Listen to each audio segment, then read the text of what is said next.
எல்லோருக்கும் வணக்கம். Welcome to easy eats with டாய்.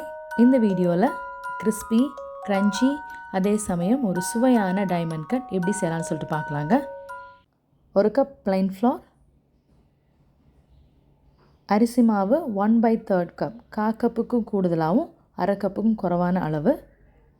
இது கூட கொஞ்சம் ஓமம், காரத்திற்கு ஏற்ப சில்லி பவுடர் ஆட் பண்ணிக்கோங்க. நான் 1 டீஸ்பூன் ஆட் பண்ணுறேன், காஷ்மீரி சில்லி பவுடர். இது தேவையான அளவு உப்பு. இது கூட கருவேப்பிலை நல்லா ஃபைனாக நான் சாப் பண்ணி ஆட் பண்ணுறேங்க.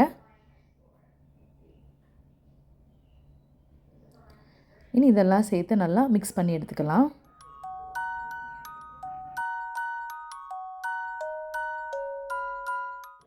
கால் கப் நெய் கொஞ்சம் மிதமான சூட்டில் இருக்கட்டும். இனி இதை ஆட் பண்ணதுக்கப்புறமா கையால் நல்லா மிக்ஸ் பண்ணணும். நெய்யை நல்லா மாவோடு சேர்த்து மிக்ஸ் பண்ணுங்கள்.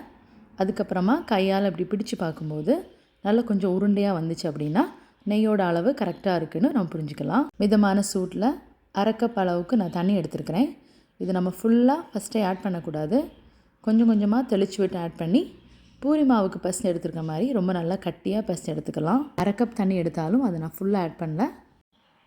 இனி பசஞ்சு வச்சுருக்க மாவில் கொஞ்சமாக எண்ணெய் விட்டு அது எல்லா இடத்துலையும் அந்த எண்ணெய் படுற மாதிரி கொஞ்சம் கையால் தேய்ச்சி விட்டுக்கோங்க. அதுக்கப்புறமா இதை மூடி ஒரு 20 நிமிஷத்துக்கு நம்ம மாற்றி வச்சிடலாம். இப்போ மாவு கொஞ்சம் நல்லா செட்டாக இருக்குங்க.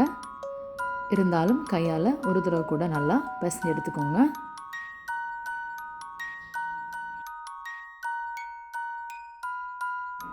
உருட்டுறதுக்கு ஈஸியாக நம்ம அதை செப்பரேட் பண்ணி பால்ஸ் மாதிரி பண்ணி எடுத்துக்கலாம்.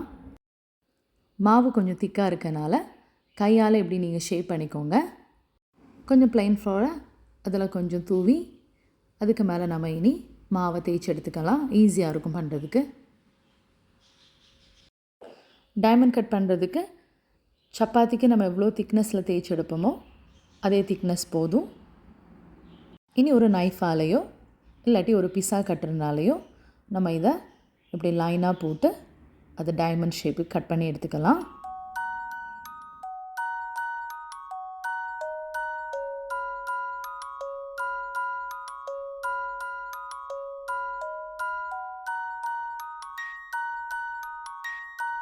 கட் பண்ணதுக்கப்புறமா இப்படி செப்பரேட் பண்ணிக்கோங்க.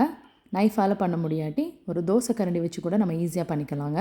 ஏன்னா நமக்கு எண்ணெயில் போடுறதுக்கு வசதியாக இருக்கும். அதனால தான் எண்ணெயை நல்லா சூட் பண்ணதுக்கப்புறமா நம்ம இதை கொஞ்சம் கொஞ்சமாக போட்டு ஃப்ரை பண்ணி எடுத்துக்கலாம்.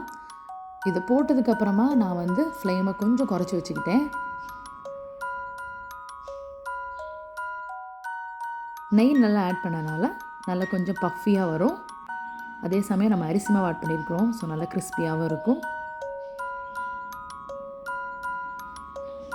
ஸோ முடிஞ்ச அளவுக்கும் 2 சைடு நல்லா திருப்பி போட்டு நம்ம இதை ஃப்ரை பண்ணி எடுத்துக்கலாம்.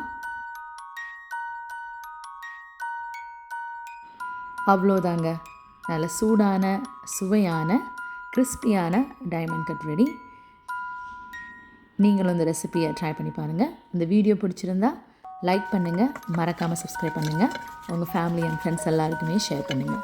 தேங்க்யூ ஃபார் வாட்சிங் and god bless you all.